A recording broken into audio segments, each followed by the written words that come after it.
She walked into her own wedding the way a prisoner walks to sentencing, head high, hands steady, heart already broken. The man waiting at the altar wasn't her choice. He was her father's debt made flesh. Dante Moretti, the name that made judges go quiet and politicians change their votes. The name whispered in back rooms and feared in boardrooms. And now, the name she would carry for the rest of her life. Vivian Hartwell was 26 years old. She was talented, stubborn, and completely out of options. If you've ever felt trapped by circumstances beyond your control, stay with this story until the very end. Hit like and drop a comment with the city you're watching from. I want to see how far this story travels. The morning of her wedding, Vivian threw up twice. She was kneeling on the cold marble floor of her childhood bathroom, the kind of bathroom that had once felt safe. Toothpaste stains on the sink, a crack in the grout she'd traced with her fingers since she was 7, and she pressed her forehead against the porcelain edge of the tub and told herself she was not going to cry. She had made a decision. She was going to live inside that decision. Crying wasn't part of it. Her maid of honor, Sophie, knocked twice and pushed the door open without waiting. Sophie had been her best friend since the 3rd grade. She was the kind of person who always brought ginger ale and said exactly the wrong thing. "You don't have to do this," Sophie said. Vivian stood up. She rinsed her mouth. She looked at herself in the mirror, mascara already smudged, skin the color of old paper, and said, "Yes, I do." "Viv, he'll lose everything, Sophie. The house, the gallery, everything he built for 30 years. She dried her hands on the monogrammed towel hanging by the sink, her father's initials. R.H. Richard Hartwell, a good man who had made one catastrophically stupid investment, then 3 more trying to recover from the first. "I'm not going to let that happen." Sophie said nothing. There was nothing to say. They both knew it. The dress had been chosen by Evelina Moretti, Dante's mother, who had arrived at Vivian's apartment 6 weeks earlier with 2 assistants, a seamstress, and a look on her face like she was appraising livestock. She had walked around Vivian in a slow circle, said nothing for a full 40 seconds, and then announced that the dress would be Italian silk, high neck, no embellishment, classic, appropriate. Vivian had stood perfectly still and said, "Whatever you think is best." Evelina had smiled. It was not a warm smile. "You're going to do fine," she had said, "as long as you remember what this is." Vivian had not asked what she meant. She already knew. The ceremony was held at the Moretti estate, a property so large it had its own name, Villa Castello, which wasn't even Italian, but which the family had used for 3 generations without apparent irony. The grounds were immaculate. White roses everywhere, string quartet, champagne and crystal flutes passed by men in white gloves. 300 guests, every one of them hand-selected by Dante's personal assistant, based on a formula Vivian didn't fully understand but suspected had more to do with leverage than affection. She spotted 2 sitting senators near the fountain. A federal judge she recognized from the news standing beside a man she was fairly certain ran half the port operations in the city. A congresswoman in a yellow dress laughing too loudly at something she hadn't actually heard. They were all here. All of them connected to Dante Moretti in ways that were never written down anywhere. Her father met her at the bottom of the staircase. Richard Hartwell was 61 and looked 70.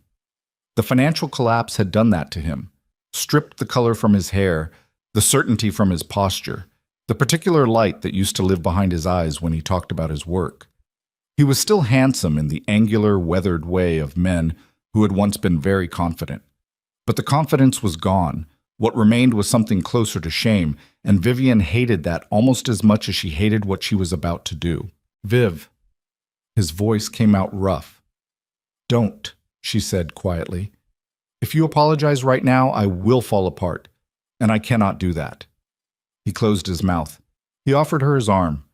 They walked toward the arch of white roses together, and Vivian fixed her gaze on the man standing at the end of the aisle.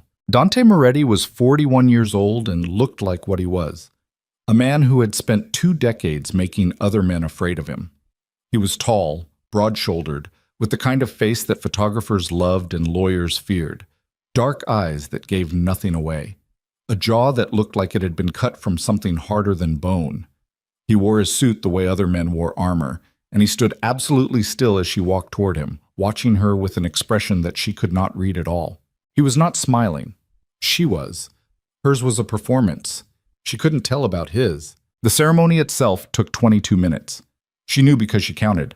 The officiant spoke in the low, sonorous voice of a man accustomed to performing rituals for powerful people, and the words he used were beautiful and completely hollow. Vivian said her vows clearly and without hesitation, because she had practiced them in the mirror until they sounded like something she meant. When Dante spoke his, he looked directly at her, and she had the strange sensation of being seen and not seen at the same time, as though he was looking at the idea of her, the function of her, rather than the actual person standing 3 feet away. When he put the ring on her finger, his hand was dry, steady. His thumb pressed briefly against her knuckle as he pushed the ring into place, and he held her gaze for exactly 2 seconds before releasing her hand. That was it. That was the whole moment. The crowd applauded. Her father exhaled behind her. Vivian smiled. The reception lasted 4 hours. She circulated the room on Dante's arm, which was a different kind of performance.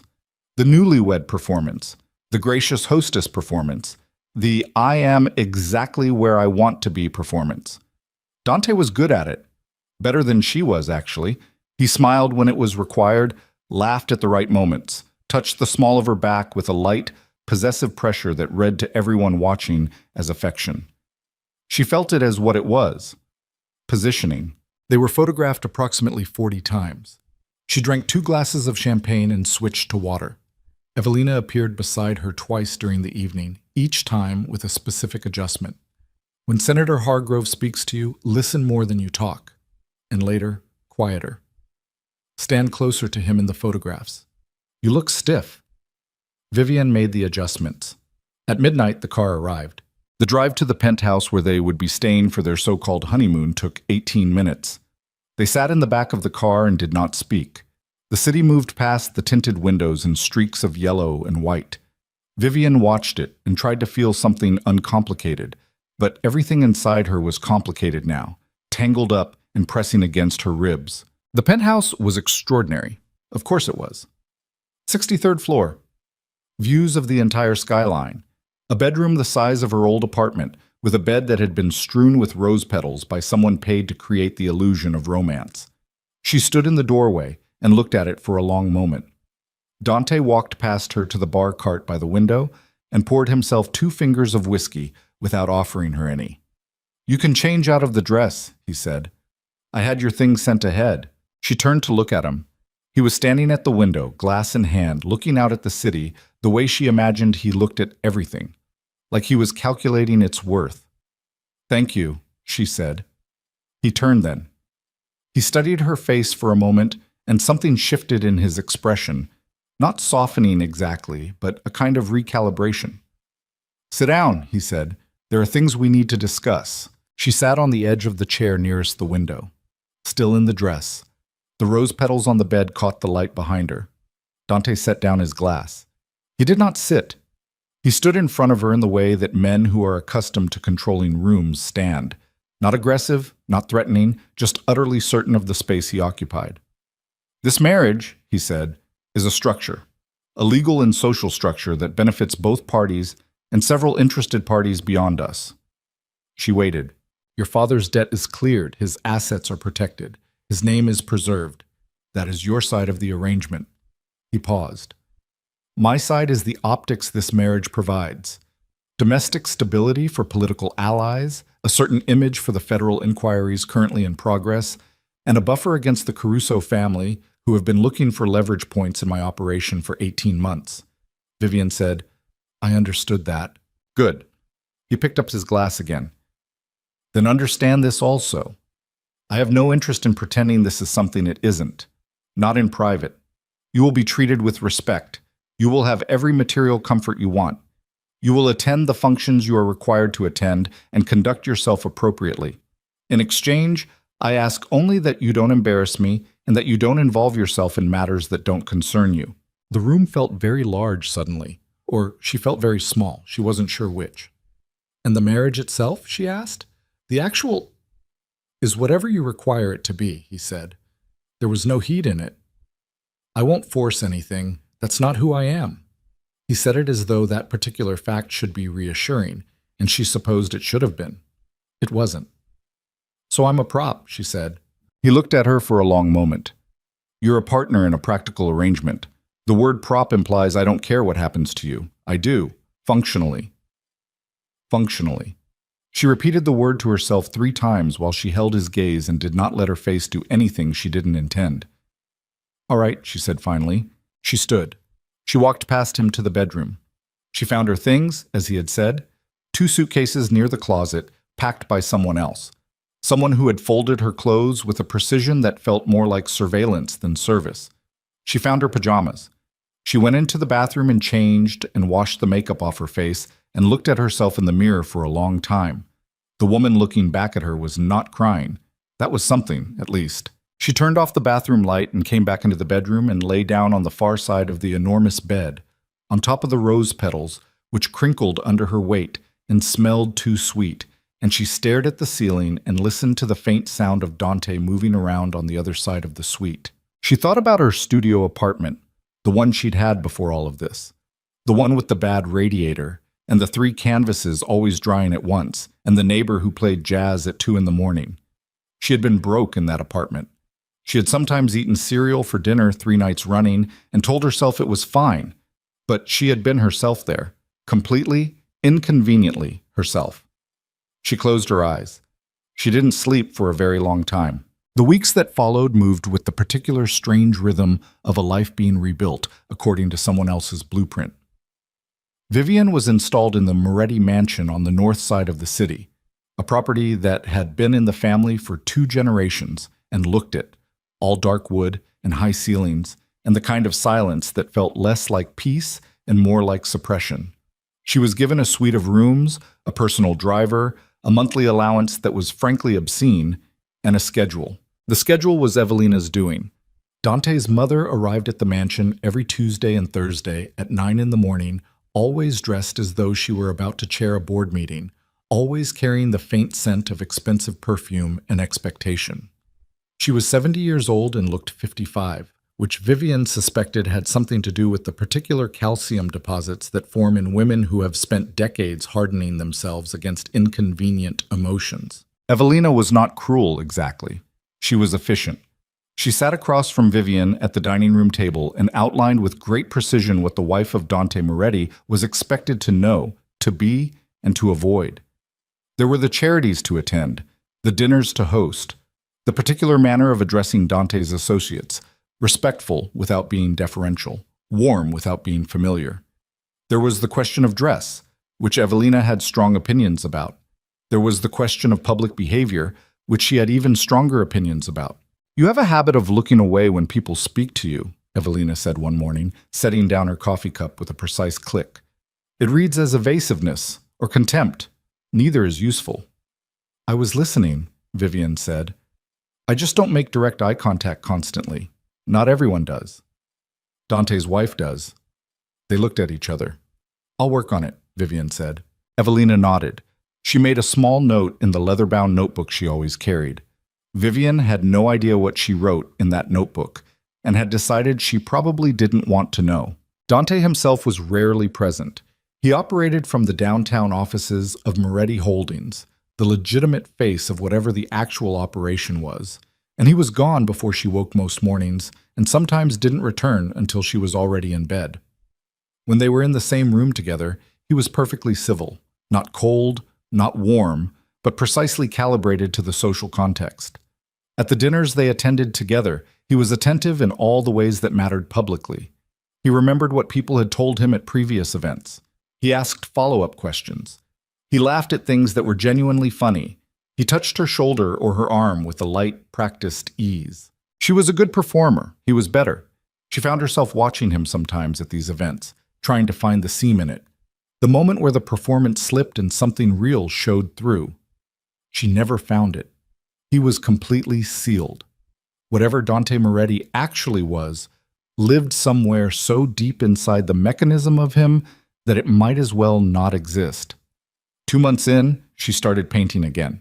She had her own rooms, a sitting room, a bedroom, a small bathroom, But she had not touched the canvases she'd had delivered until late October, when insomnia pushed her out of bed at 3 in the morning and she found herself standing in front of the blank canvas with a brush in her hand without entirely knowing how she'd gotten there. She worked for 4 hours straight, barely noticing the light changing outside the window, and when she finally stepped back and looked at what she'd made, she felt something in her chest loosen slightly. Not much, but some. After that, she painted every night she couldn't sleep, which was most of them. The paintings were dark. She hadn't intended that. She used to work in color, bright and layered, the kind of paintings that made people say things like alive and joyful. What she was making now was different, closed, heavy. She painted rooms that looked like cages, though none of them had bars. She painted faces turned away. She painted hands that couldn't reach each other. She told herself it was just processing, and probably it was. In November, Evelina informed her that the Moretti Foundation was funding a new community arts center on the east side of the city, and that Vivian would be involved in the project in a visible capacity, attending groundbreaking events, representing the foundation at public meetings. She added, without looking up from her notebook, that a new architect had been hired for the project. His name was Landon Pierce. She met him at the foundation offices on a Wednesday morning in early December. He was already there when she arrived, standing at the far end of a long conference table covered in blueprints, talking to the foundation director about sight lines and load-bearing walls. He was around her age, maybe a few years older. Tall, but not dramatically so. With the kind of face that wasn't conventionally handsome, but was interesting, full of expression. The kind of face that moved when he thought. He was wearing a jacket that didn't quite fit and had a pencil tucked behind his ear that he kept forgetting was there. He looked up when she came in, and his expression did something she hadn't experienced in months. It just registered her. Not Dante Moretti's wife, not the Hartwell girl who'd made the strategic marriage, just her. A person who had walked into a room. "Vivian Hartwell?" he said. "I've actually seen your work. The exhibition at the Meridian Gallery 2 years ago. The piece with the window frames." She stopped. "You went to that?" "My friend dragged me." He smiled. It was a crooked smile, slightly self-deprecating. "I wasn't expecting to like it. I liked it a lot." She didn't know what to say to that. She had forgotten, somewhere in the last several months, that she had existed before any of this. That she had made things that existed in the world independent of her current circumstances. "Thank you," she said, and it came out quieter than she intended. They spent 2 hours going over the plans for the arts center. Landon was good, genuinely, technically good. Not the kind of architect who produced beautiful renderings that fell apart under structural scrutiny.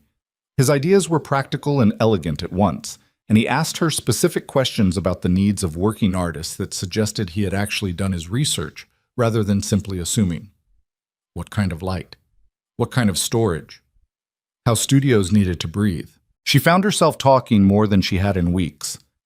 Walking out afterward, she noticed she was moving differently. Less carefully. She caught herself and stopped it, and then felt a flash of irritation at having to stop it. The project moved through December and into January. She attended 3 more planning meetings. She and Landon developed the easy rhythm of people who discover, with some surprise, that they think similarly. The same frustration with bureaucratic constraint. The same instinct to solve problems from the user's perspective outward. He was funny without trying to be. He was direct without being blunt. He had opinions but held them lightly, willing to be wrong. She was careful. She was always careful. But she was also, for the first time in months, not entirely miserable. In February, everything changed. It started with a jacket. She hadn't intended to go into Dante's study.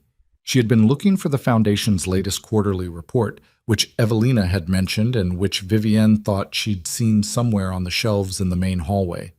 The hallway connected to the study, and the study door was ajar, and when she pushed it open, she saw the jacket immediately.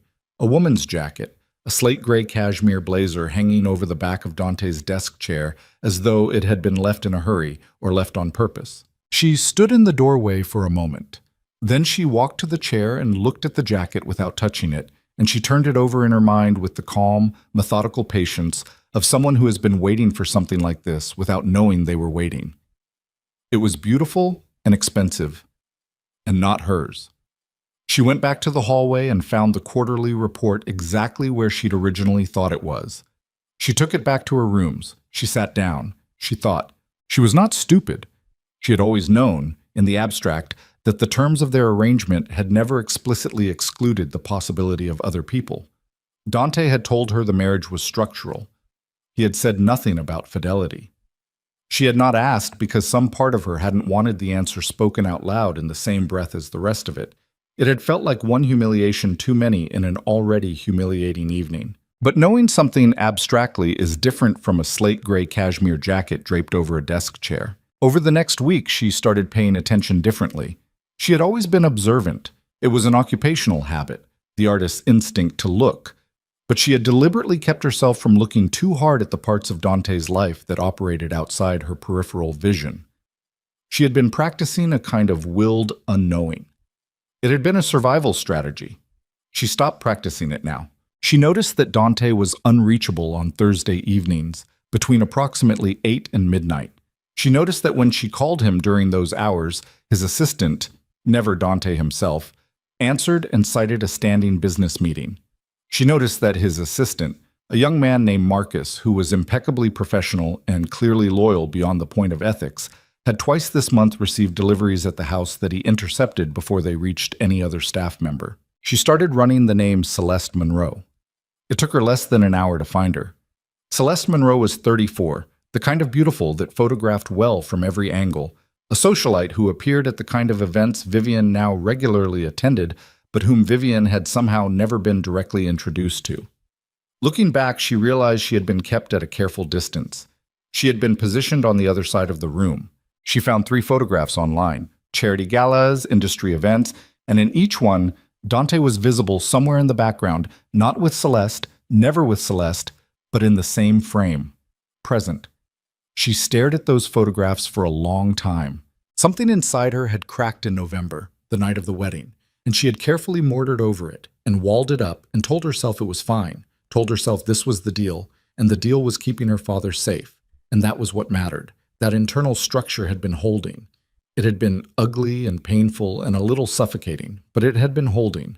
The jacket, the photographs, the Thursday evenings. She felt the mortar crumbling. She went to her studio and she painted until 4 in the morning. And when she looked at the canvas, it was all red and black, and it looked nothing like what she usually made. And she thought, standing there with a brush in her hand and paint on her arms to the elbow, that she had been very stupid to think that walling something up was the same thing as surviving it. She sat down on the floor of her studio. She breathed. She made a decision. She was going to find out exactly what she was dealing with. Not rumors, not impressions. Facts. Hard, documented, legally usable facts. It took her 3 weeks. She was meticulous about it in the way that only people who are truly frightened and truly determined tend to be. She used an email account created on a laptop she purchased in cash from a secondhand electronics shop across the city. She cataloged dates and times with the discipline of someone who understood that detail was the only currency that would actually buy her freedom. She photographed the jacket. She had gone back for it, carefully, when she knew the study would be empty, and documented the brand and the initials embroidered on the lining, CM. She requested the full marriage contract from the attorney who had notarized it, claiming she needed it for a financial planning review. She read it for the first time in its entirety, sitting at the kitchen table at 7 in the morning while the household staff moved around her. She found the clause on page 14. It was 3 sentences long. Dense legal language, but clear enough when you pulled it apart. Infidelity on either party's part constituted material breach of the marital agreement, with specific financial and legal consequences attached. She read it again. Then she took a photograph of it with her phone. She sat for a moment in the ordinary kitchen light, with the ordinary sounds of the household around her, and she felt something shift in a way that she had not felt since before any of this had started. Since before the phone call from her father's attorney, before the meeting with Dante's people, before the night she had stood in her studio and looked at her canvases and thought about what she was willing to sacrifice. She felt it so clearly she almost laughed. It was the thing she thought she'd lost entirely. It was small and hard and stubborn, and it lived at the very center of her chest. It was possibility. She had options now, real ones, the kind that required courage to take, but that existed, concretely, in the world. She put her phone in her pocket. She stood up. She poured herself coffee. She was going to need a very good attorney. But first, she had a planning meeting for the Arts Center at 2 o'clock. And Landon was going to be there, and she was going to sit across from him and look at blueprints and talk about light and space and what it meant to make something real in the world. She was going to let herself have that for one more afternoon, just one. Then she was going to start dismantling Dante Moretti's careful, constructed world from the inside. She was still thinking about the attorney's name Sophie had mentioned once, Graham something, a man who specialized in cases exactly like this. When she arrived at the Foundation offices and pushed open the glass door and almost walked directly into Landon, who was coming the other direction with 2 coffees and a tube of blueprints under his arm. He caught the coffees, barely. Whoa. He stabilized, looked up, and broke into the crooked smile. 2 seconds earlier, and this would have been a disaster. She looked at him. She thought about the canvas in her studio. She thought about page 14 of the marriage contract. "I need a favor," she said. It came out of her before she'd decided to say it. He looked at her more carefully. Whatever was in her face, she wasn't controlling it right now. She didn't have the energy. He registered it. "Okay," he said simply. "Not today, but soon. I'm going to need someone I can trust." She held his gaze. "I just need to know if you're that person." Landon Pierce looked at her for a long moment.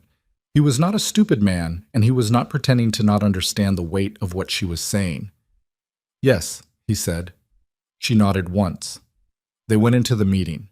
But that evening, on the drive back to the Moretti mansion, Vivian's phone buzzed with a message from a number she didn't recognize. 3 words. "She knows about you."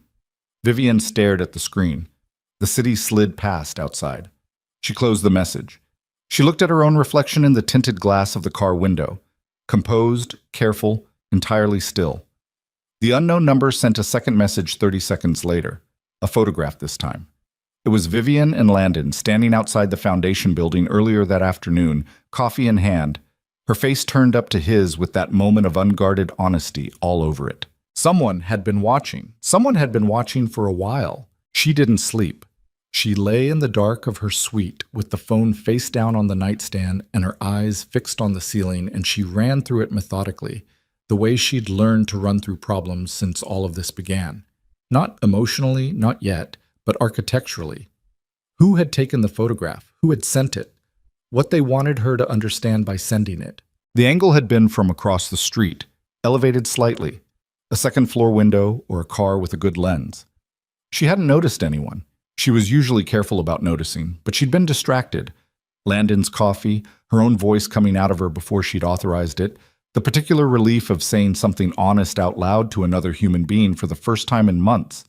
She'd dropped her guard exactly long enough for someone to document it. That was the message, not the photograph itself, the timing of it. "We were there when you forgot to perform."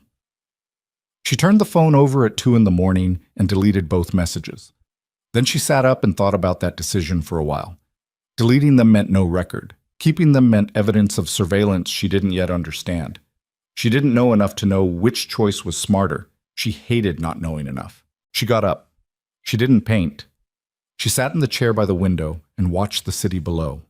The orange smear of streetlights, the occasional sweep of headlights, the absolute stillness of the mansion grounds. And she made herself think about Landon. What she had said to him today was not recoverable. "I need someone I can trust." She had said it and meant it, and he had said yes and meant it, and that exchange existed now in the world whether she wanted it to or not, whether it was wise or not. The question was whether whoever had taken that photograph understood what they were actually looking at: friendship, honesty. 2 people who found each other's company bearable in an otherwise suffocating environment, or whether they had already decided it was something else, and had taken the photograph precisely to make it look like something else. She thought about the initials on the jacket lining. CM. She thought about Celeste Monroe. She thought, someone in this house is running information in both directions. At 6 in the morning, she showered, dressed, and went down to breakfast as though she had slept 8 hours. Dante was at the table. This was unusual. He was rarely home for breakfast, and when he was, they maintained a functional, unremarkable civility. Coffee and the news, and the kind of careful nothing talk that fills space without occupying it. But this morning he was sitting with his coffee cup and no newspaper, and when she came in he looked up and watched her cross the room to the coffee maker with an attention that was different from his usual peripheral acknowledgement of her presence. She poured her coffee. She turned. "Good morning," she said.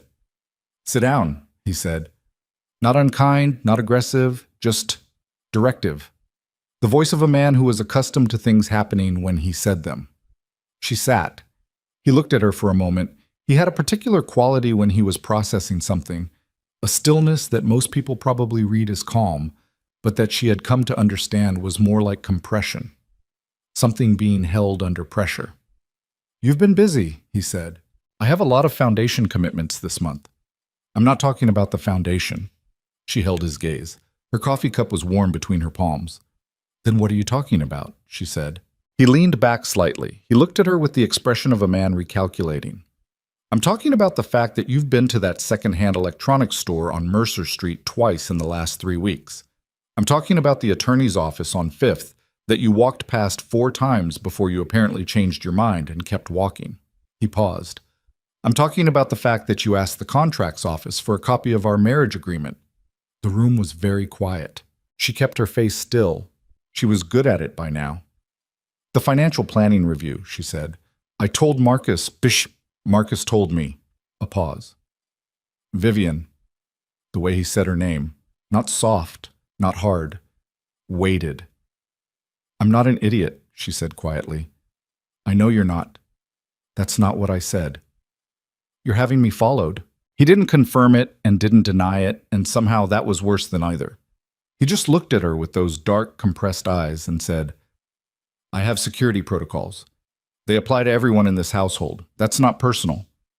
The photograph sent to my phone last night, was that a security protocol?" Something moved across his face, fast, almost invisible. She caught it.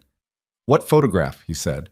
And she knew, instantly and completely, that he hadn't sent it. She sat with that knowledge for exactly 1 second before she redirected. "Never mind. I must have misread the number." She lifted her coffee cup. "Was there something specific you needed from me this morning, or was this just a general check-in?" He studied her. She drank her coffee. "The Alderton dinner is Friday," he said finally. "Senator Alderton's wife has opinions about punctuality. Be ready at 7. I'll be ready at 6:50. He stood. He buttoned his jacket. He looked at her one more time at the door, that recalculating look. And then he left. She sat alone in the breakfast room and breathed. If Dante hadn't sent the photograph, then someone else had. Someone who knew about the surveillance, who had access to what the surveillance was producing, and who had decided to use it independently. Someone with their own agenda. She thought Celeste Monroe, or someone working for her, or someone working for someone else entirely, using the situation as leverage in a game she didn't fully understand yet. She needed Graham Mercer's phone number. She needed it today. She called Sophie from the upstairs bathroom with the fan running, which was paranoid but felt necessary. Sophie picked up on the second ring, groggy. It was barely 7:30. "The attorney," Vivian said without preamble. "The one you mentioned, Graham Mercer. Do you have his number?" A pause. Sophie was waking up fast. She was good at that. "Viv, what's happening?" "I need his number." "Okay. Yes, I have it. Are you safe right now?" The question landed strangely. She considered it honestly. "Yes," she said. "Physically, yes." That's a very specific qualifier. "Sophie." "Okay. Okay, I'm texting it now." The number came through 30 seconds later. Vivian memorized it. She didn't write it down anywhere. She deleted the text, cleared it from the deleted folder, and put the phone in her pocket. She met Landon at the Arts Center site that afternoon. It wasn't a scheduled meeting. She had texted him from a payphone, which felt absurd and necessary in equal measure, and asked him to meet her there rather than at the foundation offices. He had texted back, "Sure. 3 p.m.? No questions." She appreciated that more than she could say. The site was still under construction, a converted warehouse on the east side, stripped back to its bones, smelling of sawdust and concrete dust and something metallic underneath. She arrived first and stood in the middle of the main floor, looking up through the exposed roof beams at the gray winter sky. And she thought about what this building was going to be. The kind of place where someone could come and make something real without anyone telling them who they were supposed to be while they made it. She heard his boots on the concrete behind her. You wanted somewhere without cameras, he said. It wasn't a question. She turned. He was standing in the doorway with his hands in his jacket pockets, and his face was doing that reading thing, taking in the set of her shoulders, the particular stillness she was carrying today. I need to ask you something, and I need you to answer me honestly, she said. Always. Has anyone approached you about me? Asked you questions about our meetings, our conversations? Anyone from the foundation, from Moretti Holdings? Anyone? He thought about it, genuinely thought about it. She could see him going back through recent weeks. No, he said. Not directly. Not directly. There was a guy at the Whitmore event last month. He introduced himself as a journalist, asked me something about the foundation project, worked around to asking how often I met with you. He paused. I thought it was a weird question at the time. I said we worked together on the project and left it at that. What did he look like? He described someone she didn't recognize. Mid-40s, expensive watch, didn't actually write anything down when he was supposedly taking notes. Not a journalist. Okay, she said. Okay. He came further into the space, stopped a few feet from her. Are you going to tell me what's actually going on? She looked at him. The roof beams above them. The winter sky through the gaps. I'm leaving, she said. I'm going to end the marriage. I have grounds, legal, documented grounds, and I found the clause in the contract. She watched his face. What I don't know yet is how hard he's going to push back, and I don't know who else is running plays in this situation for their own reasons. And until I have the full picture, I need... She stopped. I need you to be careful, that's all. I need you to know that being connected to me right now carries a risk I didn't warn you about when this started. He was quiet for a moment. You think he'd come after me, Landon said. I think his mother might. Dante has rules he operates by. I don't entirely understand them, but they exist. Evelina's rules are different. What does that mean, different? It means she protects the family name first, last, and always. And she decides what constitutes a threat. She met his eyes. A friendship between her son's wife and a man who isn't her son constitutes a threat. Whether or not there's anything... She stopped again. Whether or not there's anything actually there, he finished quietly. A beat. Yes, she said. He nodded slowly. He looked at the floor, then back up at her. I'm not going anywhere, he said. I want to be clear about that. I'm not going anywhere, and I'm not going to pretend I don't know you because someone is running surveillance. That's not... He exhaled. That's not who I am. I know, she said. I know that. I'm not asking you to. I'm just warning me. Yeah. He almost smiled. Warned. Thank you. She nodded. They stood in the gutted warehouse in the gray afternoon light, and she thought, this is what normal feels like. Two people standing in a space being honest with each other. That's all it is, and it's so simple, and I have been so far from it for so long that it feels like something extraordinary. She left before 4. She called Graham Mercer from the payphone 2 blocks from the site. He picked up on the 3rd ring. Mr. Mercer, she said, my name is Vivian Moretti. I need to speak with you about a divorce. I have documented evidence of infidelity, and I have the marriage contract. I believe there is a clause on page 14 that... Mrs. Moretti. His voice was unhurried, precise. I know who you are. I've been waiting for this call for about 3 months. A pause. My office, tomorrow morning, 8 o'clock. Come alone and don't tell anyone you're coming. She stood on the sidewalk with the phone receiver in her hand and the cold February air on her face. I'll be there, she said. Graham Mercer's office was on the 14th floor of a building that looked deliberately unremarkable from the outside. Inside, it was exactly what she had expected from a man who had apparently spent decades winning cases that other attorneys wouldn't touch. Clean, spare, focused, without the performative display of legal trophies that decorated most powerful attorneys' walls.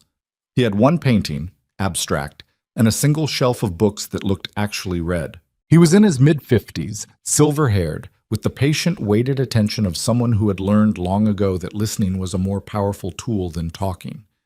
He listened for 40 minutes without interrupting. Then he said, "The infidelity clause. You're certain of the documentation?" I have dates, times, and the initials on the garment. That's circumstantial. I also have 3 months of Thursday evening records with corroborating staff testimony I haven't collected yet, but can. She paused. And I have a source. He looked at her steadily. What kind of source? Someone inside the household, someone who has seen things directly. I haven't made contact yet, but I know who it is, and I know why they'd cooperate. Who? She told him. Graham Mercer sat back in his chair. Something shifted in his expression. Not surprise, exactly. More like confirmation of a calculation he'd already been running. That's a significant card, he said. I know. It also makes this more complicated. If that source becomes known before we're ready to move, there will be response. I know that too. He was quiet for a moment. Mrs. Moretti, I want to be direct with you about something. I have handled cases involving the Moretti family before, at a remove. I have some understanding of what Dante Moretti is capable of when he feels challenged. He leaned forward. I need to know that you are prepared for this to get very ugly before it gets better. The financial settlement, the legal grounds, those are solid. But the campaign he will run against your reputation between the filing and the courtroom will be significant. He will use everything available to him. I know, she said for the third time. And this time she meant it completely. Not with bravado, not with the forced steadiness she'd been maintaining for months, but with the flat, clear-eyed recognition of someone who has looked at the full cost of a thing and decided to pay it anyway. I've been living inside this for 8 months. I know exactly what he's capable of. I'm not asking you to protect me from him. I'm asking you to help me beat him in a courtroom. Graham looked at her for a long moment. All right, he said, here's what we're going to do. She was back at the mansion by noon. She came in through the garden entrance, changed her shoes, and was in the sitting room reading when Evelina arrived for their Thursday session 40 minutes later. Evelina had never been late in 8 months. She came in without her assistant today, which was the first unusual thing. She sat down across from Vivian and set her notebook on the table and looked at Vivian with an expression that was composed but that had something working underneath it, a pressure behind the eyes that Vivian recognized from her own mirror on bad mornings. I want to speak with you about something, Evelina said, outside our usual topics. Of course, the architect, Pierce. She said it flatly, watching Vivian's face. Vivian kept her face still. What about him? I've been shown photographs. Of what? Of you and him. She paused. In conversation. In what appears to be a confidential conversation. We work together, Vivian said, on your son's foundation project, with your son's money. We have professional conversations. These did not look professional. Then whoever is showing you photographs is lying about what you're looking at. The room was very still. Evelina said, I want you to step back from the project. No. It came out before she'd decided to say it, clean and flat and entirely unambiguous. Evelina's expression shifted. This was new. Vivian had been careful and cooperative and precisely calibrated for 8 months. And this was the first time she had said no to anything, and the word had landed in the room like a stone in still water. Vivian, I was brought into this project by you. The work is legitimate. The conversations are professional. I'm not stepping back from it because someone has shown you photographs that have been stripped of context. She kept her voice level. If Dante has a concern, he can speak to me directly. Evelina looked at her for a long time. When she finally spoke, her voice had dropped to something quieter, and somehow because of that, more frightening. I like you, she said. I have more than I expected to. You are more resilient than I thought you were when I first met you, and you are smarter than you have ever let on. But I need you to understand something. She leaned forward slightly. Men like my son do not tolerate embarrassment, and I will do whatever is necessary to protect this family from it. Whatever is necessary. Do you understand what I'm telling you? Vivian held her gaze. I understand exactly what you're telling me. Evelina stood. She picked up her notebook. She looked at Vivian one final time with something in her eyes that was not entirely cold, something that might, in a different life, in a different arrangement, have been something like sorrow. Then she left. Vivian sat in the empty sitting room and listened to the sound of the front door closing. She sat for a long time. Then she got up, went to her suite, locked the door, and called Graham Mercer. Move the timeline up, she said when he answered. We need to file before they make a move on Landon. How quickly can you get me the staff testimony? 48 hours. Then we can file Friday? A pause. Mrs. Moretti, once this starts, there's no... I know, she said. File Friday. She hung up. She stood in her locked room in the Moretti mansion and she thought about Evelina's face. Whatever is necessary. She believed it. She believed it completely. She pulled out the phone, found the number she had memorized 3 days ago, and typed a single message to the one person inside this household she believed, based on 8 months of careful observation, had their own reasons to want the truth out. I know what you saw. I need your statement. Name your terms. She sent it. 20 seconds later, the reply came back. I've been waiting for you to ask. And then, before she could process what that meant, she heard footsteps in the corridor outside her door. Heavier than the household staff, 2 sets, moving with the particular deliberate pace of men who... The footsteps stopped outside her door. Vivienne stood in the center of her suite with the phone still warm in her hand and she did not move. 2 sets. Heavy. Not the housekeeper's shuffle, not Marcus's careful administrative tread. These were men who wore their weight differently. The particular gait of people who moved through spaces expecting those spaces to yield to them. A knock. Hard. 3 times. She put the phone in her cardigan pocket. She crossed to the door. She opened it. 2 men she didn't recognize. Both in dark suits, both with the blank, patient faces of people employed specifically for their ability to project nothing. The one on the left was holding an envelope. Mrs. Moretti. Not a question, an identification. Yes, she said. Mr. Moretti requests your presence in the main study. Now. She looked at the envelope. What's that? The man on the left said nothing. He extended it toward her. She took it, her name on the front, handwritten in a script she didn't recognize. She didn't open it. Tell him I'll be down in 10 minutes, she said. He said now. She looked at both of them for a moment. Their faces, their stillness, the way they occupied the corridor with the particular blankness of men who had been told not to come back without her. She thought about the phone in her pocket. She thought about Graham Mercer. She thought about the message she had just sent and the reply that had just come back. She thought, not yet, not enough, not ready. 5 minutes, she said. I need to change my shoes. She closed the door. She did not lock it. Locking it now would signal something she couldn't afford to signal. She went to the bathroom, turned on the tap, and typed a message to Graham with her hands completely steady. Dante knows something. Do not call this number. I'll reach you through the other channel tomorrow morning. She sent it. She deleted it. She put the phone in the drawer under the bathroom sink, under a folded towel. Then she changed her shoes because she had said she would, because small consistencies mattered, because she was not going to let her own lie make her hands shake. And she opened the door and walked out. The 2 men fell into step behind her. The main study was on the ground floor, at the back of the house, overlooking the formal garden. Dante used it differently from the front study where she had found the jacket. This one was where he worked rather than where he received. Bookshelves, floor to ceiling, a mahogany desk the size of a small boat, 2 leather chairs angled toward the cold fireplace. The overhead light was off. A single lamp burned on the desk. Dante was standing by the window. He did not turn when she entered. The 2 men stepped back into the corridor and closed the door. She stood in the middle of the room. She held the unopened envelope at her side. She waited. Sit down, he said. I'd rather stand. He turned then.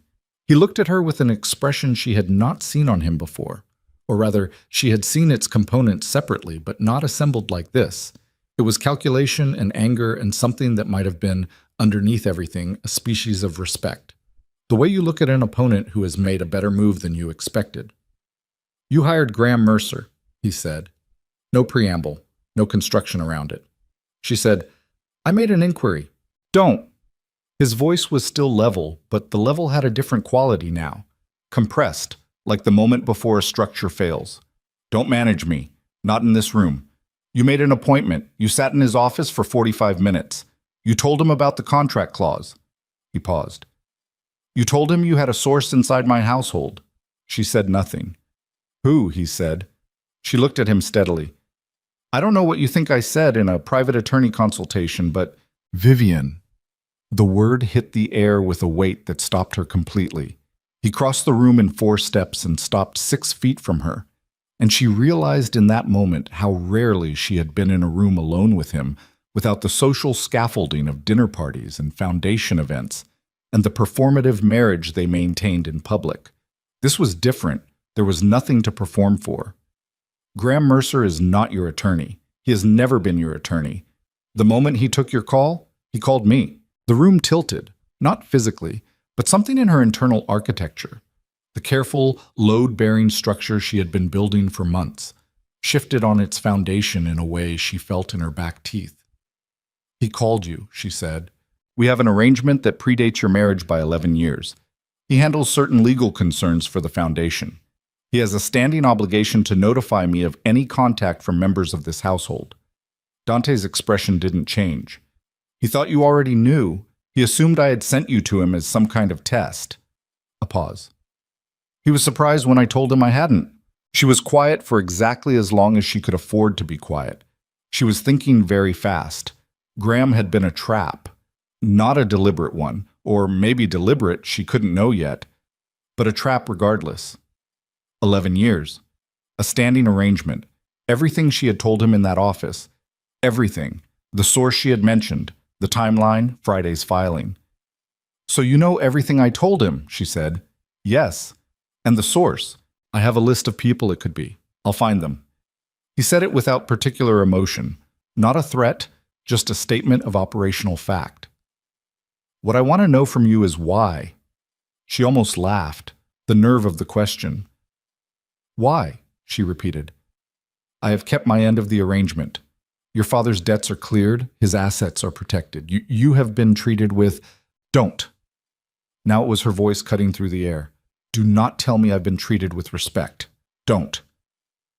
She felt something shake loose in her chest. Not collapse, not panic, but the specific fury of someone who has been careful for a very long time and has just run out of reason to keep being careful. I found her jacket in your study. I have documented 18 Thursdays. I have the contract, and I have read every word of it, and I know what the clause means, and I know what you've been doing and for how long. She stopped. She breathed. You want to know why? That's why. He looked at her. He was very still. Celeste, she said. The name in her mouth tasted like copper. How long? A moment. 4 years, he said. 4 years. Before the marriage, during the construction of it, during the 8 months she had been performing the role of his wife inside this house. 4 years.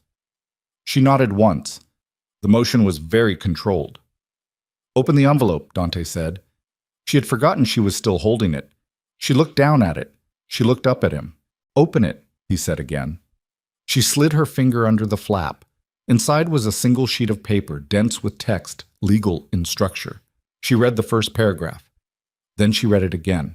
It was a settlement offer, extremely generous, a number that would have seemed impossible to her before any of this, a number that her father's mind would have shut down trying to process. A house, a monthly sum, continued protection of Richard Hartwell's financial position. Everything she would have needed. Everything, materially, that a person could want. At the bottom, a line for her signature. And below that, in smaller type, the condition. Full withdrawal of any legal action, present or future. Full non-disclosure. Permanent silence regarding the terms and circumstances of the marriage and its dissolution. She looked up. You want to buy my silence, she said. I want to resolve this cleanly. Cleanly. She looked at the paper again. She thought about Adriana. The name surfaced from somewhere in the back of her mind. She had heard it once, months ago, from one of the older household staff. Spoken quickly and then stopped. The way you stop when you realize you've said a name out loud that you weren't supposed to say. Dante's first wife. Dead 3 years before Vivian entered the picture. An accident, officially. A fall. She had filed that name away without knowing why.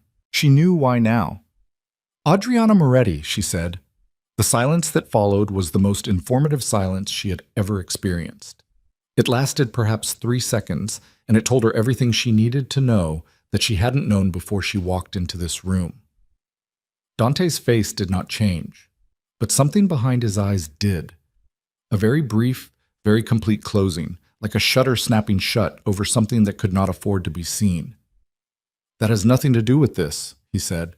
"What happened to her?" "It was an accident. That finding was official and documented and—" "Did she find the claws?" Vivian said. "Did she try to use it? Is that what happened to her?" "Stop." The word was quiet and absolute and frightening in a way that everything else in the conversation had not been. "Stop right now." She looked at him. She looked at the settlement offer in her hand. She thought about the two men in the corridor outside. She thought about her phone in the bathroom drawer. She thought about Graham Mercer, who was not her attorney, who had never been her attorney, who had spent 45 minutes writing down everything she said and then picked up the phone. She thought about Landon. She thought, Evelina said whatever is necessary. She meant it. She has meant it before. She thought, Adriana Moretti fell. She folded the settlement offer. She put it in her pocket, next to where her phone wasn't. She looked at Dante Moretti, and she made her face do something she had never deliberately made it do before. She made it completely empty. Not composed. Not careful. Empty. The face of someone who has assessed a situation and reached a conclusion and is no longer operating from emotion. "I need to think about this," she said. He studied her. "How long?" "A few days." "You have until Monday." She nodded. She turned toward the door. "Vivian." She stopped but didn't turn. "The source," he said. "Tell me who it is and I'll add another 10% to the offer." She opened the door. She walked into the corridor. The two men were still there, flanking the doorway, and she moved past them without looking at either of them, and she walked up the staircase with an absolutely even pace, and she went into her suite, and she closed the door, and she stood with her back against it in the dark, and she pressed her hands flat against the wood behind her, and she breathed. Adriana. The name moved through her like cold water through a crack in stone. Slow, inexorable, following the exact shape of the fear she had been trying not to have for 8 months. She had thought she was building a case for a divorce. She had thought she was extricating herself from a transaction that had become intolerable. She had not let herself think that the woman who stood in this same position before her had not made it out. She crossed to the bathroom. She retrieved her phone from under the towel. She stood in the dark bathroom and she thought about who she could call. Graham Mercer was gone. Her source inside the household was now a liability. Whoever it was, Dante was already running the list, and by morning he would know. Sophie had no resources for this, only love, and love was not what she needed right now. She needed someone who could move without being seen. She needed Landon. She texted him from the darkened bathroom. No payphone now. No time. She used her own phone, and she knew it was traceable, and she did it anyway because the calculation had changed. Everything had changed. "Don't go home tonight. Go somewhere they don't know about. I'll explain tomorrow, but please, just do this." She waited. 40 seconds. Already not home. "I saw a car outside my building this afternoon that didn't leave. I've been at my friend Marco's. Are you okay?" She exhaled. "Not yet. Working on it." She sat on the bathroom floor with her back against the tub, the cold tile under her, the darkness around her. She sat and she went through it all. Every piece of the case she had thought she was building, every document she had gathered, every calculation she had made. And she looked at what remained now that Graham Mercer's treachery had stripped the scaffolding away. The contract photograph was still on her phone. That was real. The 18 Thursdays documented in a notebook she kept inside a false-bottom watercolor box in her studio. Dante's people hadn't found that, she was nearly certain, because they would have moved on her differently if they had. The jacket photograph. And the source. Whoever had replied, "I've been waiting for you to ask." That was still real, still live, and Dante didn't know who it was yet. He had a list, but he didn't know. She had until Monday. She thought about Adriana Moretti. She thought about what it meant that the question had landed on Dante the way it had. That 3-second silence, that shutter snap behind his eyes. She thought about what it meant that an official finding existed, documented, and apparently unassailable, and that official findings could be purchased by men who owned judges. She thought, if I sign that paper, I disappear. Maybe literally. She thought, If I don't sign it, I need something bigger than a contract clause. I need something they can't bury. She sat on the cold bathroom floor and she let herself feel it all for exactly 60 seconds.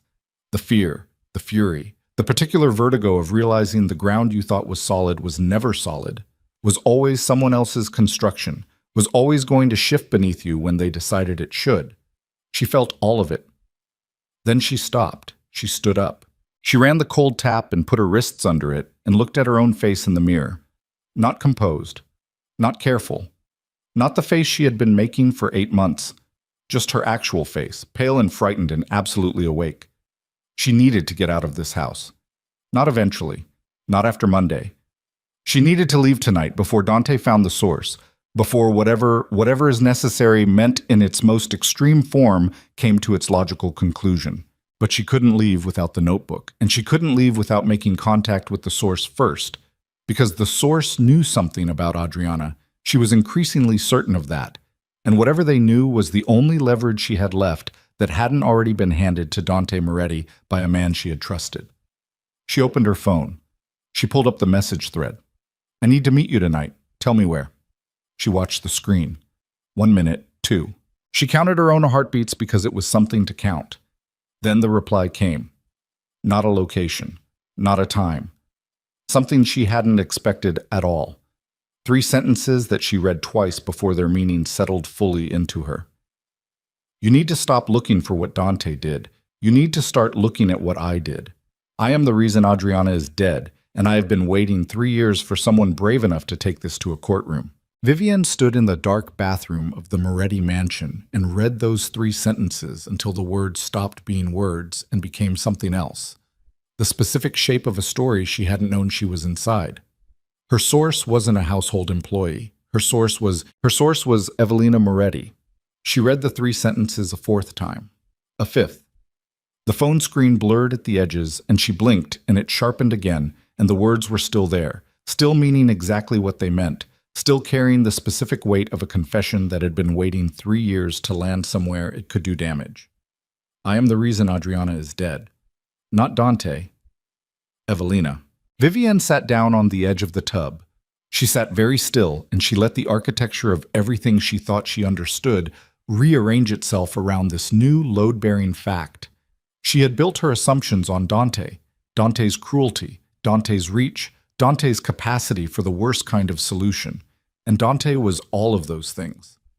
But the woman who had sat across from her twice a week for 8 months, correcting her posture and monitoring her eye contact and teaching her how to perform the role of a Moretti wife, that woman had looked at Adriana performing the same role and had decided at some point that Adriana had become a problem that required a permanent solution. And now she was confessing it to Vivian. Tonight. She typed, "Why are you telling me this now?" The reply came in under 30 seconds. "Because you asked the question in front of Dante and he heard it. By tomorrow he will understand what I've done and he will protect himself the same way he always does, by letting someone else take the consequence. This time that someone is me. I have nothing left to protect. Meet me." A location followed. A hotel bar 12 blocks from the mansion. 1 hour. Vivian stood up. She looked at her own face in the mirror one more time. Pale. Awake. Completely terrified and completely certain. She put her phone in her pocket. She went to her studio and she retrieved the watercolor box with the false bottom, and she took the notebook out and put it inside her coat. She went to her bedroom and she took her passport and the emergency cash she had been quietly accumulating over the last 6 weeks, $3,000 in small bills, rolled tight, and she put it all in the bag she kept packed in the back of the closet. Not a large bag, just enough. She had one more thing to do before she walked out. She went to the door of her suite and she opened it, and the corridor was empty. The 2 men from earlier were gone, which meant either Dante had called them off as a show of reasonable good faith, or they were positioned somewhere she couldn't see. She moved quickly down the corridor to the small room at the end that the household staff used as a break room during the day. Empty now. She sat at the table and she called Sophie. Sophie picked up on the first ring. She had clearly not been sleeping. "Listen carefully," Vivian said quietly. "I'm leaving tonight. I need you to go to my father and tell him to move. Not tonight. Tomorrow morning, early. Tell him to go to his sister's place in the valley and to leave his phone at home. Can you do that? Vivian, what? Sophie. A breath. Yes. Yes, I can do that. Don't call me on this number again. I'll find a way to reach you. She paused. Tell my father I love him. Tell him this is almost over. She hung up. She walked down the back staircase, through the kitchen, and out through the garden entrance into the cold night air. She did not look back at the house. The hotel bar was called Arlen's, which was the kind of anonymous name that belonged to a place specifically designed to be forgotten. Low lighting, dark wood, the murmur of people not paying attention to each other. Vivian arrived 8 minutes early and took a booth in the back corner with a clear sight line to the entrance and ordered a club soda she didn't touch. Evelina arrived exactly on the hour. She looked different.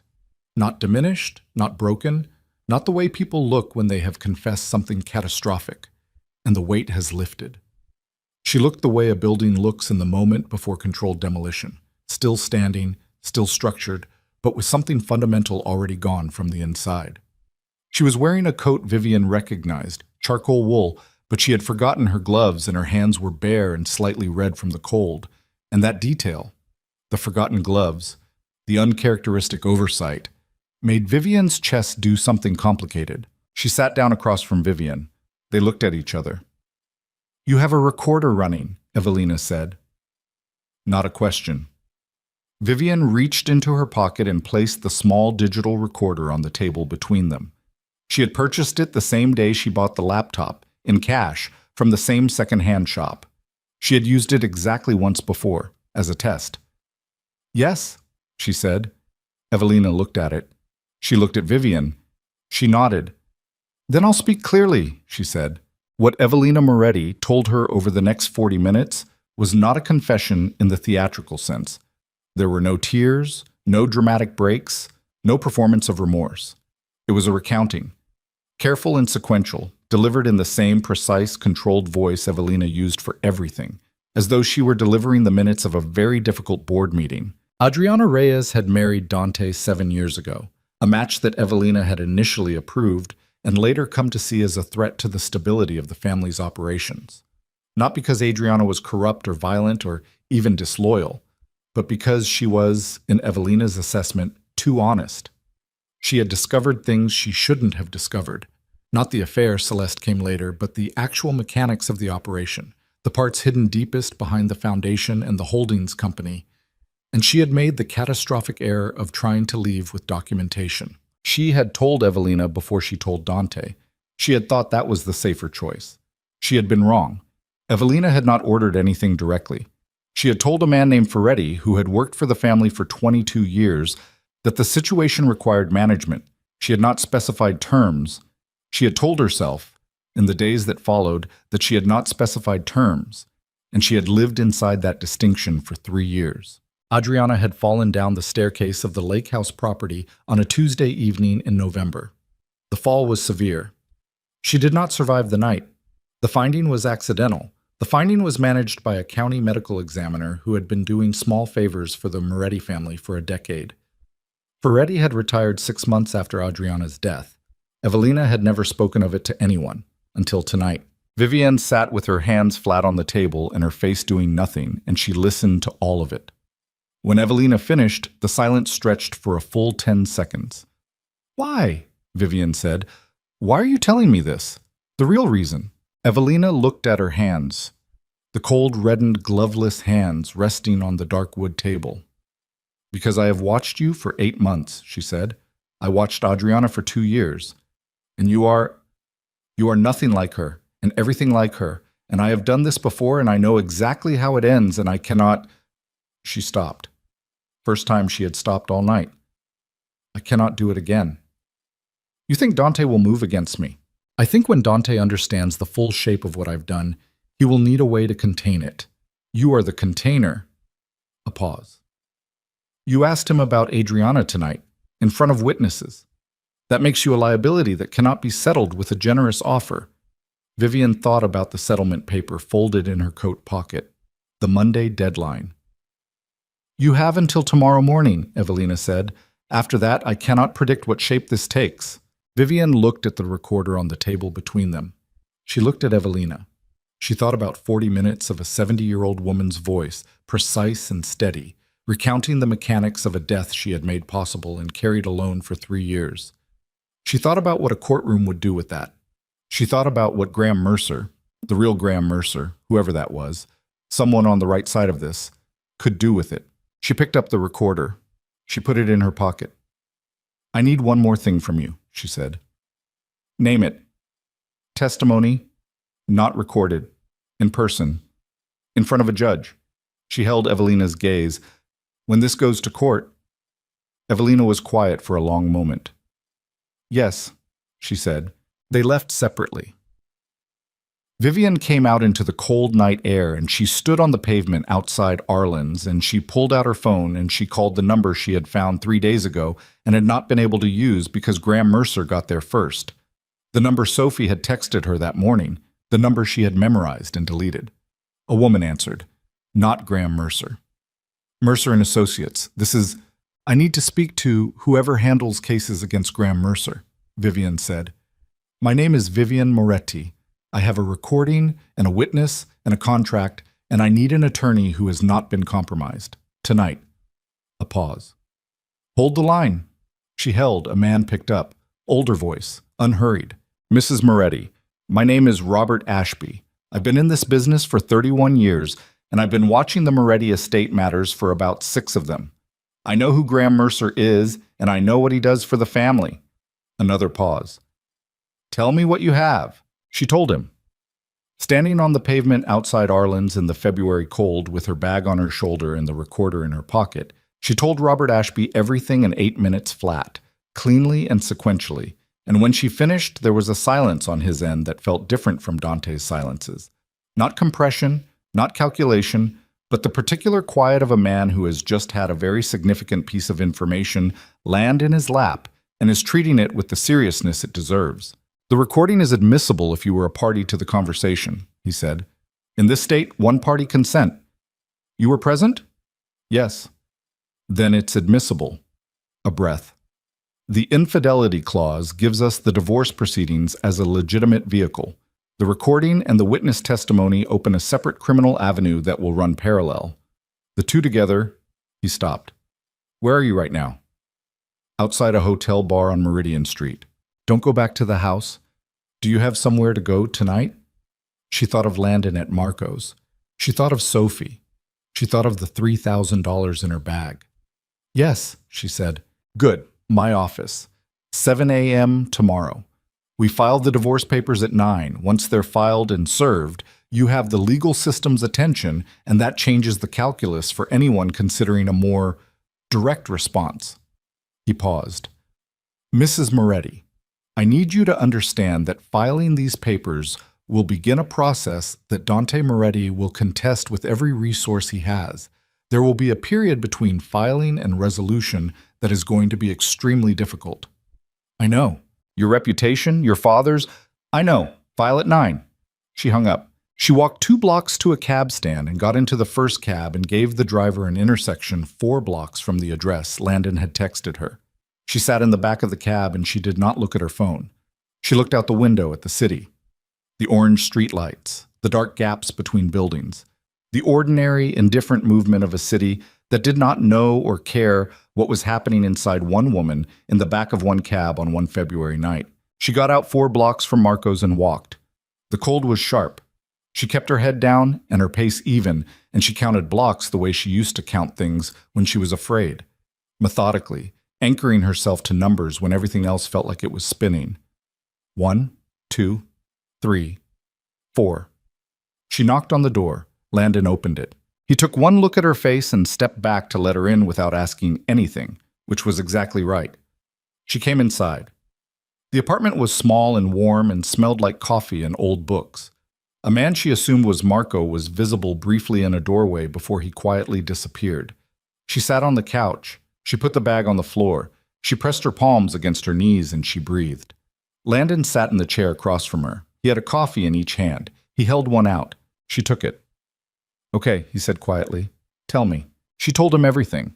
Not summarized, not managed, all of it. The settlement offer, Dante's knowledge of Graham Mercer, the 3 sentences from Evelina, the recording, Robert Ashby, the 9 a.m. filing. She told him about Adriana, and she watched his face move through it. The careful attention, the horror at the right moments, the anger that came into his jaw when she got to the part about the lake house and what Evelina had set in motion without specifying terms. When she finished, he was quiet for a long moment. "She'll actually testify," he said. It wasn't quite a question. She said yes. People say yes at midnight in hotel bars and change their minds by morning. I know that. She looked at him. I have the recording either way. The testimony strengthens it, but it isn't the whole case without it. She paused. I need you to do something. Tell me. I need you to call your contact at the city architect's office. The one you mentioned last month, the woman who handles permit documentation. I need her to look up the lake house property permits from 6 years ago, specifically any renovations done in the 12 months before Adriana died. Specifically, the staircase. Landon looked at her. If they modified that staircase and the modification was designed for a particular outcome, she said carefully, there will be a permit application, or a conspicuous absence of one. Either way, it's a record. He set down his coffee cup. He picked up his phone. It's midnight, he said. I know, text her. She can pull it first thing tomorrow. I just need it before 9. He nodded. He typed. She sat in the warm apartment and she drank the coffee and she felt the exhaustion of the last several hours trying to pull her under. The weight of it, the accumulated weight of 8 months and one devastating night pressing down on her shoulders. She breathed through it. She was not done. She thought about Dante in the study, standing by the window with the city behind him, the settlement offer. You have until Monday. He thought she was going to take it. He thought she had been cornered, her attorney compromised, her source at risk, the full force of his network arrayed against her. He thought he was dealing with a woman who was afraid enough and isolated enough to sign a paper and disappear. He had spent 8 months watching her perform. He had not seen the person underneath the performance. Her phone buzzed. Unknown number. She almost didn't answer. She answered. Mrs. Moretti. A voice she didn't recognize. Male, young, carefully neutral. My name is Daniel Reyes. Adriana was my sister. The apartment went very still around her. I've been building a file for 3 years, he said. I have the medical examiner's financial records. I have Ferretti's phone logs from the month Adriana died. I have a witness, a member of the lake house staff who was dismissed 2 weeks after the incident and has been waiting to talk to the right person ever since. A pause. I heard you asked about my sister tonight, in front of Dante Moretti. Another pause. I've been waiting for someone to be brave enough to ask that question in that room. Vivienne closed her eyes for 1 second. When she opened them, Landon was watching her, reading her face, and what he saw there made him lean forward slightly. Mr. Reyes, she said, I need everything you have. I need it tonight, and I need you to be willing to stand in a courtroom and say it out loud. I've been ready for 3 years, Daniel Reyes said. Tell me where you are. She looked at Landon. He gave her the address without her having to ask. She relayed it. She hung up.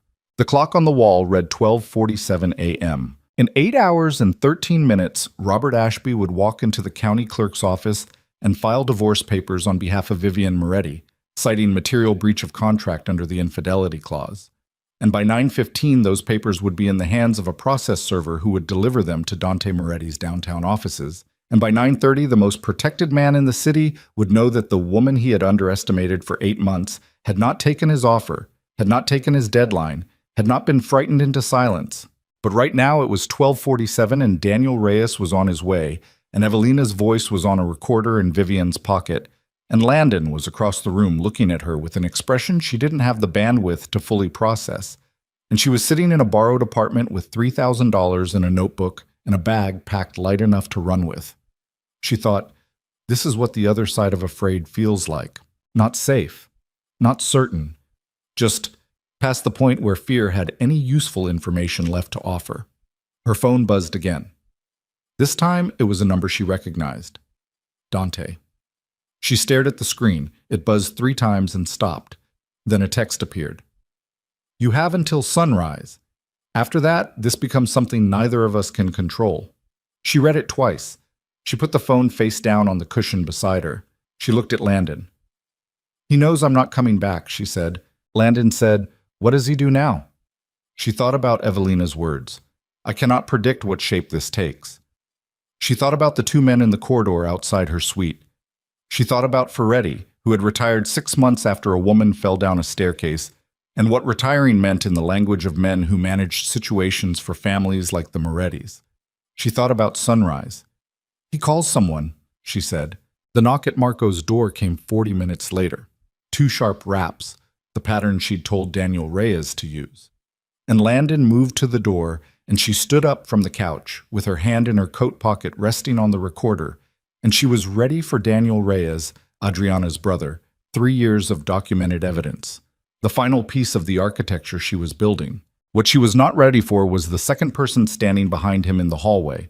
A woman, 50s, exhausted in the particular way of someone who has been carrying something enormous for a very long time, wearing the uniform of household staff, and holding a manila envelope pressed flat against her chest like... The woman's name was Rosa Vega.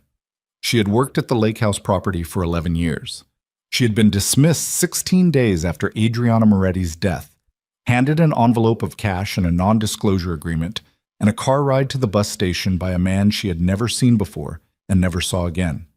She had signed the agreement because she had 2 children and no savings, and because the man had not threatened her directly, but had stood in a way that made direct threats unnecessary. She had kept the envelope she'd been given. Not the money. She'd spent that, she'd had to. But the envelope itself, with the Moretti Holdings return address printed in the upper left corner, and inside it, tucked under the cash she'd removed, a single photograph she had taken 3 days before Adriana died. She hadn't known why she'd taken it at the time. Instinct, maybe. The instinct of a woman who had worked for powerful people long enough to know that evidence had a way of becoming necessary. The photograph showed the staircase. Specifically, it showed a section of the handrail on the left side of the upper landing, the section nearest Adriana's bedroom, and the way it had been refitted. Rosa was not an engineer. She could not have told you, in technical language, what had been done to it. But she had noticed it because she had cleaned that handrail twice a week for 3 years, and she knew its weight and resistance the way you know the feel of something your hands have touched hundreds of times. And when she ran her cloth along it 3 days before Adriana died, it had moved. Slightly. In a way, it had never moved before. She had taken the photograph because it seemed wrong. She had said nothing because she hadn't understood what wrong meant yet. She understood now. Vivian stood in the doorway of Marco's apartment and looked at Rosa Vega's exhausted face and the manila envelope pressed against her chest, and she felt something move through her that was not triumph. It was too heavy for triumph, too weighted with the cost of what had happened to the woman in that photographed staircase. But it was close to the feeling she had been moving toward all night, the feeling of a case that could not be buried. "Come in," she said. They worked until 4 in the morning, the 5 of them, Vivian, Landon, Daniel Reyes, Rosa Vega, and Marco, who turned out to be an accountant with a decent printer and the practical competence of someone accustomed to organizing complicated information. Daniel's files came out of a hard drive he'd been keeping at his office, printed and organized into labeled folders. Rosa's photograph was dated by the camera's metadata. 3 days before the death, clear as anything. The Moretti Holdings envelope with the return address was bagged separately. Vivian laid the recorder on the table and played 30 seconds of it for Robert Ashby, who had driven across the city at 2 a.m. when she called him and was now sitting at Marco's kitchen table in a coat he hadn't taken off, drinking bad coffee and looking increasingly certain. He listened to Evelina's voice, the precise, controlled recounting. "I told Ferretti the situation required management. I did not specify terms." He set down his coffee cup. "With this recording and the photograph and the medical examiner's financial records," he said carefully, "we are no longer talking exclusively about a divorce proceeding. We are talking about a parallel criminal investigation that the district attorney's office will be obligated to open once this material is in their hands." "How long does that take?" Daniel asked. His voice was flat and controlled in the way of someone who had been waiting a very long time and had learned not to let the waiting show. "Once we file the divorce papers this morning, I submit the supporting evidence to the DA's office simultaneously. The filing creates a public record that protects everyone in this room." He looked at Vivian. "The moment it's filed, any action against you becomes exponentially more visible. That's your protection." "My father," she said. I'll have someone with him by 8 a.m. She nodded. She looked at the table, the organized folders, the photograph, the recorder, the 3 years of Daniel Reyes's methodical grief made into evidence. And she thought about Adriana, whom she had never met.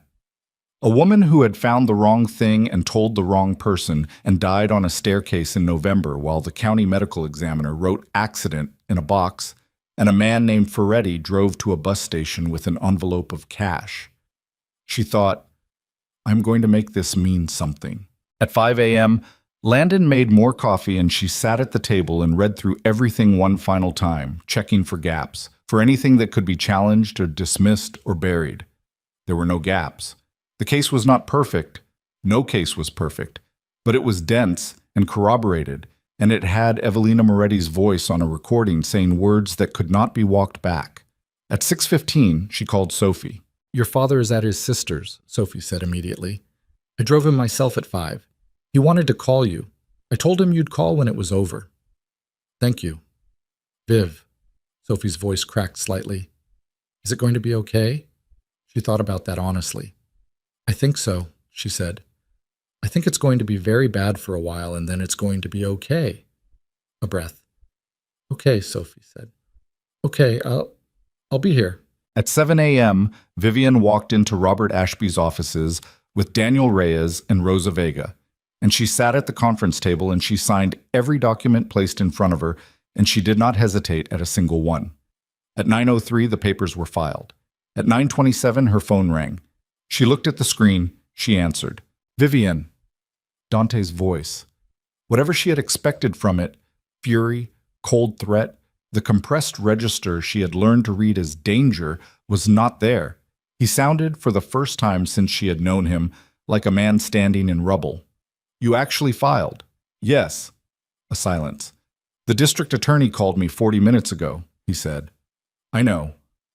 Another silence. Longer. The recording, he said. Yes. She heard him breathe.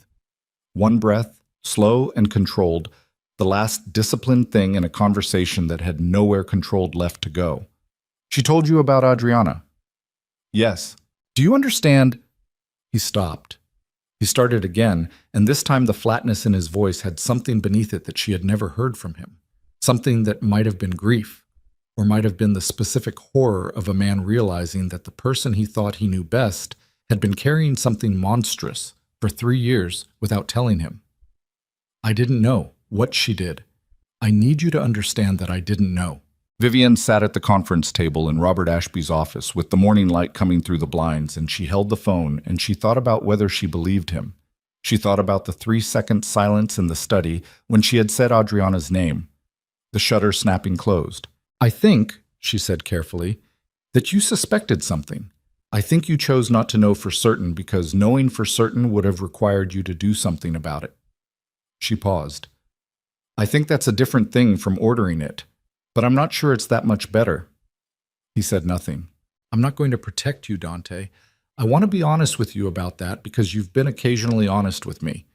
I'm not going to say anything about you that isn't documented fact, but I'm also not going to lie for you. A very long silence. The settlement offer, he said. I won't take it. There's no clause in the contract that requires you to cheat. I know what the contract says. I know it better than you do at this point. She looked at the wall across from her.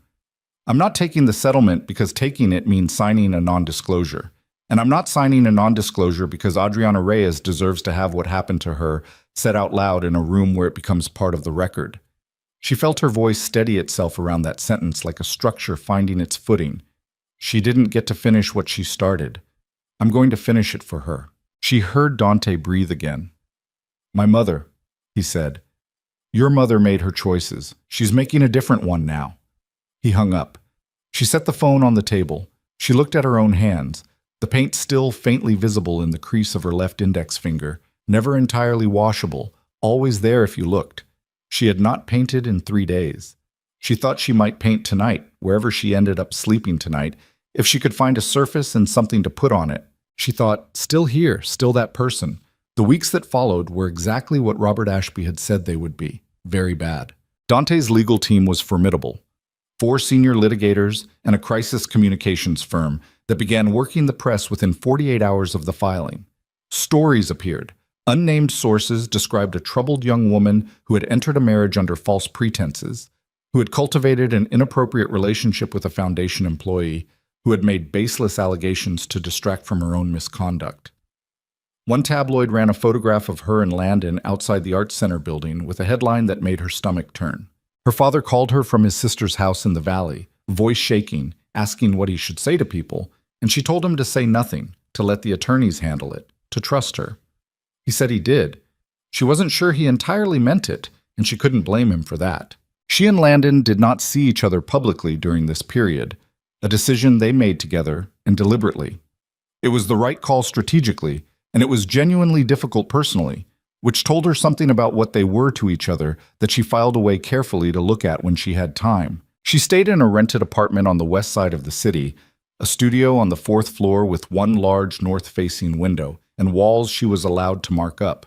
She painted every night, dark at first, the same closed, heavy work she'd been making in the mansion. But something began shifting around the 3rd week. Color came back. Not the bright, layered color of her work before the marriage. Something different, more complex, color that had been through something and knew it. Evelina Moretti retained her own attorney and her own counsel separate from Dante's legal team, which meant the family's unified front had fractured before the first hearing. Dante's attorneys attempted twice to have her testimony excluded on technical grounds. Both attempts failed. Daniel Reyes gave a statement to the district attorney's office that ran to 47 pages. Rosa Vega's photograph of the staircase handrail was examined by 2 independent structural engineers, both of whom confirmed that the fitting had been altered in a manner inconsistent with standard maintenance or renovation. The county medical examiner, whose report had declared Adriana's death accidental, was placed under formal investigation. Ferretti could not be located. The divorce hearing was scheduled for a Thursday in April, 8 months after Vivian had first read page 14 of the marriage contract in the kitchen of the Moretti mansion at 7 in the morning. The courtroom was packed. She had not anticipated that. She had known there would be attention, had steeled herself for it, but the sight of every seat filled and the cluster of press outside the building and the particular electric quality of a room full of people who understood they were witnessing something significant made her stop on the courthouse steps and breathe for a moment. Robert Ashby stood beside her. "Ready?" he said. "Yes," she said. She walked in. The hearing ran 3 days. Dante's team presented their case with precision and considerable force, the terms of the original arrangement, the mutual benefits, the lack of documented harm. They questioned her credibility. They questioned Landon's role.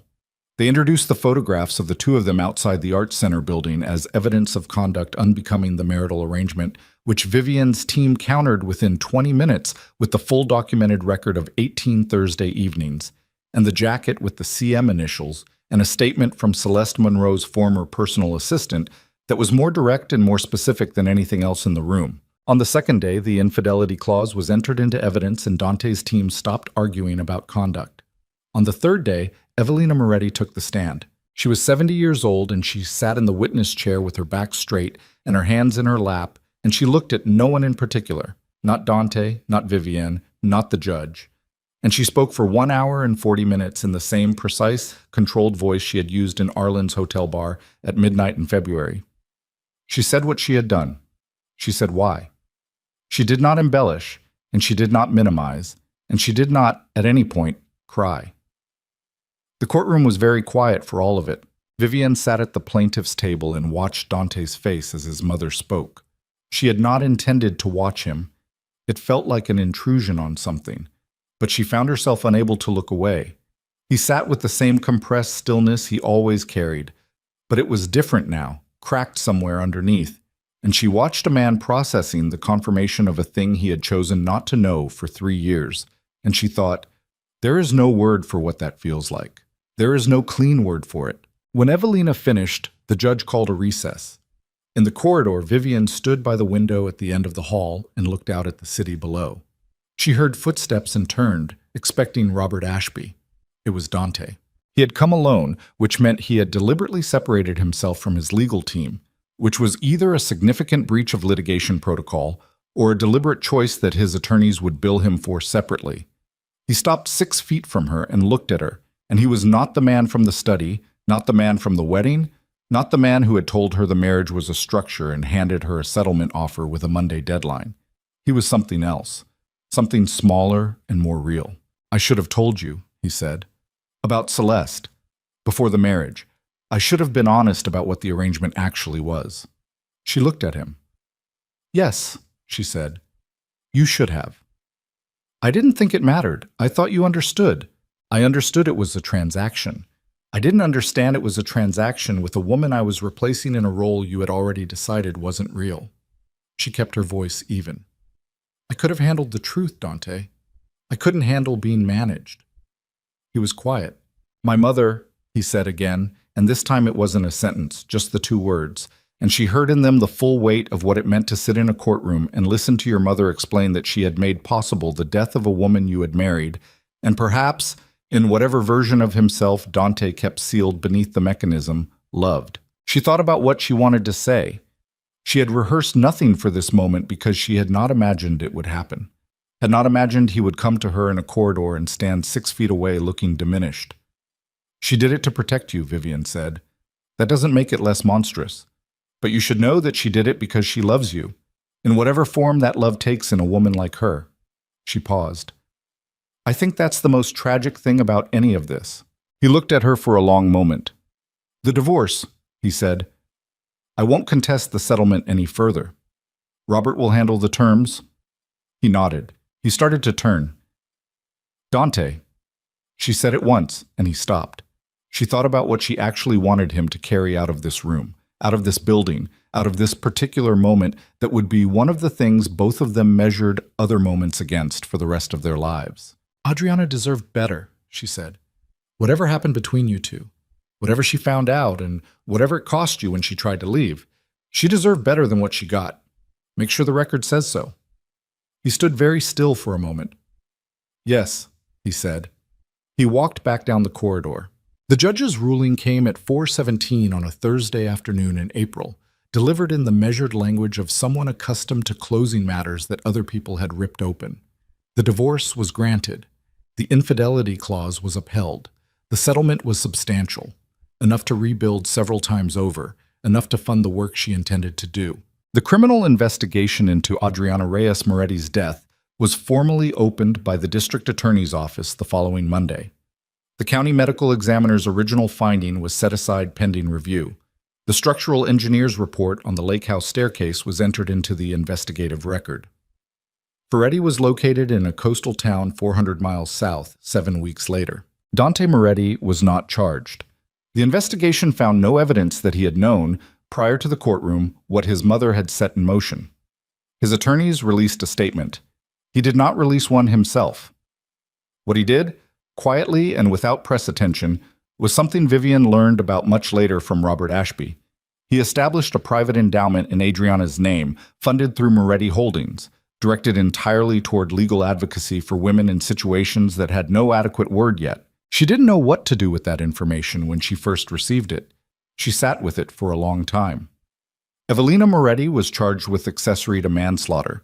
She pled guilty in a proceeding that lasted 4 hours. She received a suspended sentence due to age and medical grounds, with 3 years of supervised release. She did not appeal. Vivienne did not attend that proceeding. She was in the East Side warehouse that day, standing in the main space of what had become, after 14 months of construction and bureaucratic friction and funding battles that Landon had navigated with the particular stubborn patience of someone who believes the work matters, the Hartwell Arts Foundation. The floors were finished. The light came in exactly the way they had planned, north-facing windows, diffuse and honest, the kind of light that showed things as they were.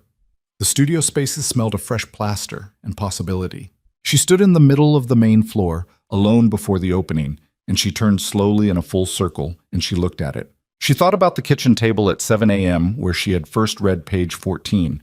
She thought about the blank canvas at 3 in the morning. She thought about Sophie's voice on the phone, "Is it going to be okay?" and her own careful answer. She thought about Evelina in the hotel bar, gloveless hands on dark wood, saying the most honest thing she had probably ever said. She thought about Adriana, who had never gotten to this room. She let herself feel all of it, the grief and the fury and the exhaustion and underneath those, patient and persistent as a structural wall, the things she had described to herself once as small and hard and stubborn. It wasn't small anymore. It had grown into something she could build on. Landon found her there 20 minutes later. He had learned over the months to find her by her stillness, the way she went quiet when she was processing something large. He came in through the side door and saw her standing in the center of the space, and he stopped a few feet away and didn't say anything, just stood with his hands in his jacket pockets and let her finish whatever she was finishing. She turned and looked at him. "It's good," she said. "It is," he agreed. She looked at the light through the north windows. "I want to put something on that wall." She indicated the largest wall of the main space, smooth white plaster, 12 feet high. "Something the kids who come here see first when they walk in. Not a motto or a mission statement, a painting." "What kind?" She thought about it. "Something that looks like what the other side of a hard thing feels like," she said. "Not pretty, not resolved, just still going." He looked at her for a moment. "You should paint it," he said. She almost said she wasn't sure, then stopped herself from saying it. She looked at the wall. She thought about everything that had gone into arriving at this particular moment in front of this particular surface. "Yeah," she said. "I should." He smiled, the crooked, unguarded one, and she thought, this is the thing I protected, not by keeping it safe, by making sure I survived long enough to come back to it. She reached out and touched his arm, just briefly, and he covered her hand with his for a moment before she pulled away to get her phone and call the caterers about the opening. The Hartwell Arts Foundation opened on a Friday evening in late May, with 60 people in the space and another 40 who couldn't get in and stood outside looking through the windows. Vivian's father was there, Richard Hartwell, who looked 61 again rather than 70, who had driven up from his sister's house and stood in the middle of the main floor with his hands in his pockets, and looked around with the expression of a man who is trying not to cry and not entirely succeeding. He found her near the window. "Viv," he said. "Don't," she said. I know, I just... Dad." He stopped. He looked at her. Really looked at her, the way he used to when she was small, and he was trying to understand who she was becoming. And whatever he saw made him nod once, a long, slow nod of recognition. "Okay?" he said. "Okay, you're all right." "I'm all right," she said. "Right." He put his arm around her and she leaned into it for exactly 1 moment, and then straightened up because there were people arriving and introductions to make, and a building to host and a foundation to run. Sophie was somewhere near the drinks table, laughing too loudly at something, which was exactly right. Daniel Reyes had come. She hadn't expected him, and when she saw him standing by the entrance looking at the space with careful, measuring eyes, she walked over. "Thank you for coming," she said. He looked at her. He was not a demonstrative man. She had understood that about him from the first phone call, but something moved in his face. "She would have liked this," he said. Vivian nodded. She didn't try to say anything to that. Some things didn't need anything added. Over the months that followed, the foundation became what she had intended it to be, a place where people could make things without asking permission. 12 studio spaces, rotating residencies, a youth program that filled up its waiting list in 6 weeks. The large wall in the main space held a painting she had made over 3 consecutive nights in July, working until her hands cramped and stopping and going back. It was large and complex and not entirely comfortable to look at, which felt right. It used every color she knew. She and Landon did not rush anything. They had both been inside structures that moved too fast for the wrong reasons, and they were constitutionally resistant to repeating that. They had dinner, they walked, they talked about buildings and paintings and the specific bureaucratic absurdity of permit applications, and occasionally, carefully, they talked about the year that had preceded all of this.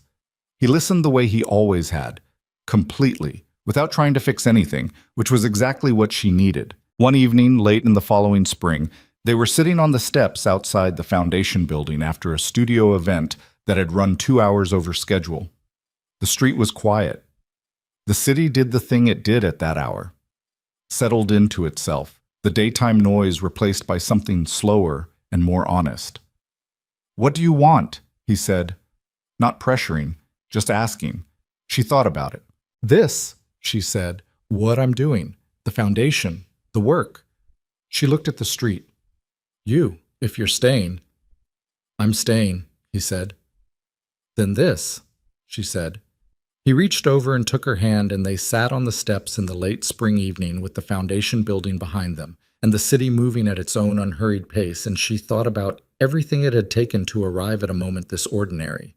The ordinariness was the point. 2 years later, on a Saturday afternoon in June, when the garden of Sophie's house was full of people, and the light was doing the particular thing it does in late afternoon through leaves, Vivian Hartwell married Landon Pierce in front of 31 people who were there because they wanted to be there and for no other reason. Her father gave a toast that was 3 sentences long and involved no complete sentences, just him standing up and looking at her and saying the approximate words, "My daughter is, she's just, anyway," and then sitting down, and the room laughed, and Vivian pressed her knuckle to her mouth and held it. There was no contract. There was no clause. There were no men in dark suits positioned at the perimeter, and no performance required of anyone. There was just the afternoon and the people, and the ordinary, extraordinary fact of 2 people deciding, with full knowledge of the cost of getting it wrong, to try to get it right. She stood beside Landon in the garden, and she felt the ring going on her finger. A different ring, chosen by both of them, nothing spectacular. And she thought about the first time. The arch of white roses. The packed room of people who owed Dante Moretti something, her own voice saying the vows cleanly because she had practiced them until they sounded like something she meant. She had survived that room. She had built this one. She looked at Landon's face and she thought, this is what I was protecting when I didn't know what I was protecting. This particular face, this particular expression, open and present and entirely, stubbornly real. She had been 26 when she walked into a cage wearing a white dress and called it a decision. She was 29 now, and the cage was a building with north-facing windows where young people made things every day, and her name was on the door, and the door was always open. She squeezed Landon's hand. He squeezed back. The afternoon held.